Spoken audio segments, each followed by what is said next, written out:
प्रणाम. मी प्रशांत सागवेकर. समय मुंबईच्या मुख्य बातमीपत्रामध्ये आपल्या सगळ्यांचं स्वागत. वळतो आहोत बातम्यांकडे.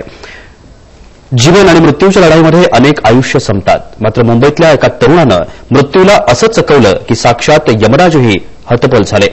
कन्स्ट्रक्शनचं काम करणारा एक तरुण एका निर्माणाधीन इमारतीवरून खाली पडला आणि 6 फूट लांब आणि सुमारे 2 इंच जाड असलेली एक लोखंडी सळी त्याच्या शरीरातून आरपार झाली.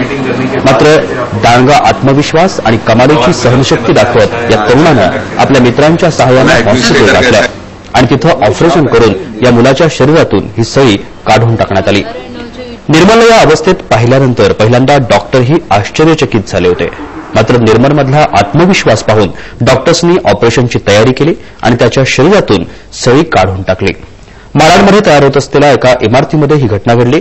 इमारतीवर कामात मग्न असलेल्या या तरुणाचा तोल सुटला आणि तो दुसऱ्या मजल्यावरून खाली पडला आणि ती सळी त्याच्या शरीरातून आरपार झाली.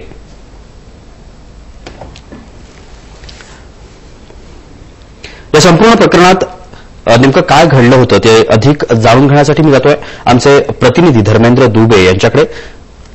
धर्मेंद्र, जी काही घटना घडलेली आहे ती आपण सगळ्यांनी पाहिलेली आहे. एकूणच ज्या पद्धतीनं ही सळी या तरुणाच्या शरीरामध्ये आरपार घुसली होती, या तरुणाचं जीवन संपलं की काय अशाच पद्धतीचा हा प्रसंग होता. मात्र तरीसुद्धा दैवावर मात केलेली आहे, मृत्यूवरती मात केलेली आहे या तरुणानं आणि आता हा तरुण या संपूर्ण घटनेतून बाहेर आलेला आहे. मात्र एकूणच या प्रकरणाचा अचंब आहे सगळ्यांना.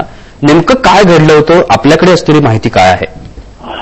जी बिल्कुल बता दें, ये निर्मल नाम का शख्स जिसकी जो आयु है वो 25 साल की है, ये मलाड में एक इमारत का काम चालू है, उसमें वो काम करता था. शनिवार का दिन था. इमारत में काम करने वाले सारे कर्मचारियों की छुट्टी हो चुकी थी. एकमात्र यही शख्स था उस वक्त वहां पर मौजूद था.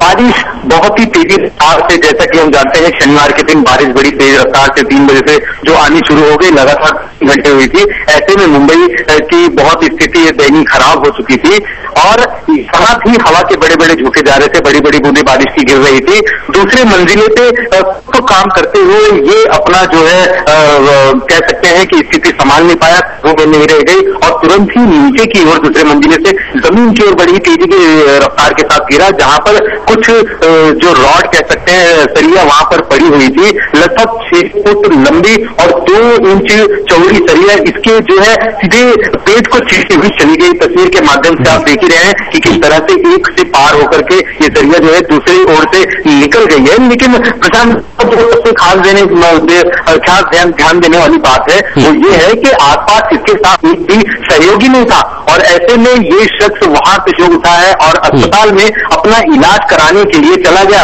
संभवतः ज्यादातर स्थिति ऐसी किसी होती है तो लोग बेहोश हो जाते हैं या फिर उसकी कोई होश नहीं होता, लेकिन ये शख्स को ताकतवर कहा जा सकता है या फिर अचंबा कहा जा सकता है. ये 15 मिनट के रिक्शा पकड़ा वहां से और अस्पताल अकेले ही अस्पताल में जाकर के पहुंचा है. जैसे ही इंट्रेस्ट गेट पहुंचा ही अस्पताल के कर्मचारी इसे देखकर बिल्कुल ही आश्चर्यचकित रह गए, क्योंकि इस तरह की स्थिति में ज्यादातर उन्होंने अगर मरीजों को देखा है तो उसके और भी बहुत से लोग होते हैं, लेकिन ये अकेला एकमात्र ऐसा इंसान था जो खुद का ही इलाज कराने वो भी हालत में पहुंचा है.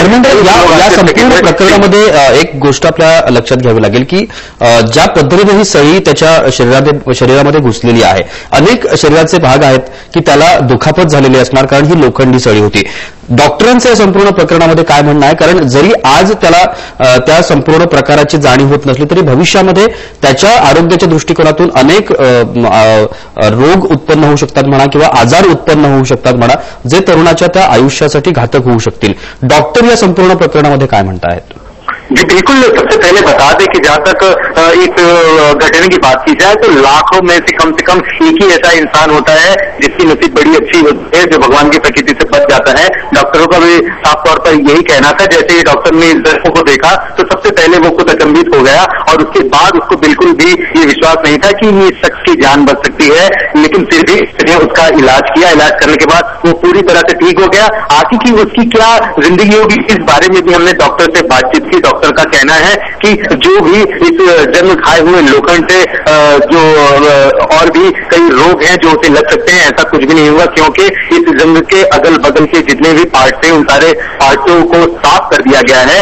जैसा कि जिस तरह से इस पेट में ये घुसा था, आसपास और भी कई नाजुक अंग थे जिसे बहुत तकलीफ हो सकती थी, लेकिन एक इस तरह की इसकी तकदीरी कही जाएगी, क्योंकि भी अंग को सरिया ने छुआ नहीं है, बिल्कुल अलग अलग से एकदम किनारे से कह सकते हैं कि होकर निकल गई है। इसलिए डॉक्टर का साफ तौर पर कहना है कि ज्यादा से ज्यादा 10 से 15 दिन यहाँ पर बॉडी रखा जाएगा, उसके बाद इसे डिस्चार्ज किया जाएगा। 24 टाके इस वक्त उसे लगाए गए हैं जो 1 महीने बाद निकाल दिए जाएंगे और लगभग 6 से 7 महीना इसका इलाज चलेगा, लेकिन एक दिन 6-7 महीने के बाद ये पूरी तरह से ठीक हो जाएगा। जी प्रशांत जी, धन्यवाद धर्मेंद्र, आपण दिलेल्या विस्तृत माहितीबद्दल। हे होते आमचे प्रतिनिधी धर्मेंद्र दुबे, ज्यांनी या संपूर्ण प्रकरणामध्ये नेमकं काय घडलेलं होतं ते आपल्याला सांगितलेलं आहे। एक आणखीन एक चमत्कार आपल्याला हा म्हणावा लागेल की एवढं सगळं होऊन सुद्धा या तरुणाला फार मोठी दुखापत झालेली नाहीये, भविष्यात देखील त्याला फार मोठ्या संकटाला सामोरं जावं लागणार नाहीये असं डॉक्टरांचं म्हणणं आहे।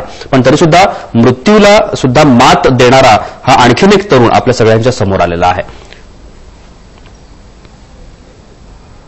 या संपूर्ण प्रकरणामध्ये जे काही त्या प्रकरणाला कलाटणी देणारी दृश्य होती किंवा ती जी काही दृश्य होती ती अंगावरती थरकाप उडवणारी अशा पद्धतीची ही दृश्य आपल्याला म्हणावी लागतील। ज्या पद्धतीने तो तरुण स्वतः चालून हॉस्पिटलमध्ये आला, ती जी काही सगळी दृश्य होती ती तुमच्यापर्यंत दाखवण्याचा आम्ही प्रयत्न केला।